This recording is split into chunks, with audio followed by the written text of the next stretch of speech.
존경하는 국민 여러분, 이민년 새해입니다. 새해 모두 건강하시고 복 많이 받으십시오. 우리는 지금 코로나19와 맞서 싸울 엄혹한 나날들을 보내고 있습니다. 3년째 시련을 견디고 계신 국민 한 분 한 분께 의로와 격려의 말씀을 드립니다. 우리가 코로나 방역 전선에서 이만큼 싸울 수 있는 것은 국민 여러분의 희생과 의료진의 헌신 덕분입니다. 고개 숙여 감사드립니다. 정치는 코로나라는 위기의 강을 우리 국민 모두가 무사히 건널 수 있도록 지혜를 모아야 합니다. 국회는 대선 기간과 관계없이 흔들림이나 치우침 없이 국민의 대의기관으로서 최선을 다할 것입니다. 국회는 코로나 관련 민생 입법을 언제라도 가장 먼저 다룰 것입니다. 경기 활성화에 불을 지피고 사회 안전망을 두텁게 하는 법안을 마련하는 데 최선을 다하겠습니다. 21대 국회는 지난해 일하는 국회의 초석을 놓았습니다. 지연 이래 가장 많은 법안을 처리했습니다. 처리한 건이 4,000건이 넘습니다. 20대 국회의 같은 기간보다 무려 48%가 늘은 것입니다. 21대 국회는 대화와 타협이라는 의회 정치의 희망을 쏘았습니다. 원구성은 물론 민생을 지원하는 세 번의 추경을 여야 합의로 신속하게 통과시켰습니다. 예산안은 사실상 2년 연속 법정 기일 내에 처리했습니다. 단 한 번의 국회 파행도 없었습니다.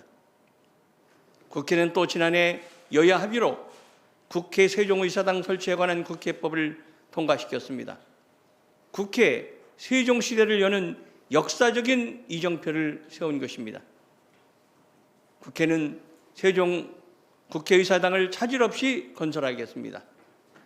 2022년은 국가균형발전이라는 헌법적 가치를 실천하는 원년이 될 것입니다. 존경하는 국민 여러분, 금년은 국가와 국민의 미래를 좌우하는 대통령 선거와 지방선거가 있는 해입니다.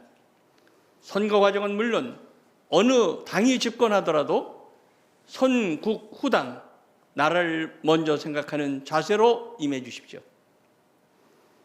선거 전후로 갈등이 분출될까 걱정하는 국민들이 많이 있습니다. 국민 통합이 더 절실한 이유입니다. 국회는 지난해 국회의장 직속기구로 국민통합위원회를 운영했습니다. 진보와 보수라는 정치 이념을 넘어 많은 석학과 전문가들이 머리를 맞댔습니다. 우리 사회의 갈등을 덜어내는 방안을 모색했습니다. 국회 국민통합위원회의 처방은 정치구조의 혁신이었습니다. 이 위원회는 국민의 의사를 제대로 반영하는 의회와 권력구조가 필요하다라고 강조했습니다. 특히 승자 독식의 권력구조가 국민통합을 가로막는 근본 원인이라고 지적했습니다. 국회의장의 지론이기도 합니다. 결국 국민통합으로 가는 길은 개헌입니다. 대선 직후엔 본격적인 개헌 논의를 할 수 있어야 합니다. 여야 대선 후보들은 개헌에 대한 입장을 밝혀 국민의 판단을 받기를 바랍니다.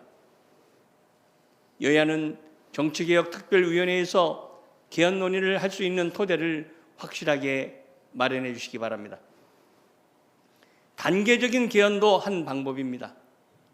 개헌 논의를 밀도 있게 추진하면 올 6월 지방선거와 함께 합의된 부분을 국민투표에 붙일 수 있을 것입니다. 존경하는 국민 여러분, 한반도 평화는 나라의 사활이 걸린 일입니다. 나는 대한민국 국회의장으로서 북측 최고인민회의에 남북국회회담을 제안한 바 있습니다. 그 제안은 유효합니다. 지난 12월 서울에서 열린 아시아 태평양 의회 포럼에서는 한반도 평화 결의안을 이끌어냈습니다. 일본, 중국, 러시아를 포함한 22개국과 200여 명의 의회 대표단은 남북 국회회담은 물론 한반도 종전선언과 평화협정을 지지했습니다. 존경하는 국민 여러분, 새해 우리는 여러 도전과 마주할 것입니다.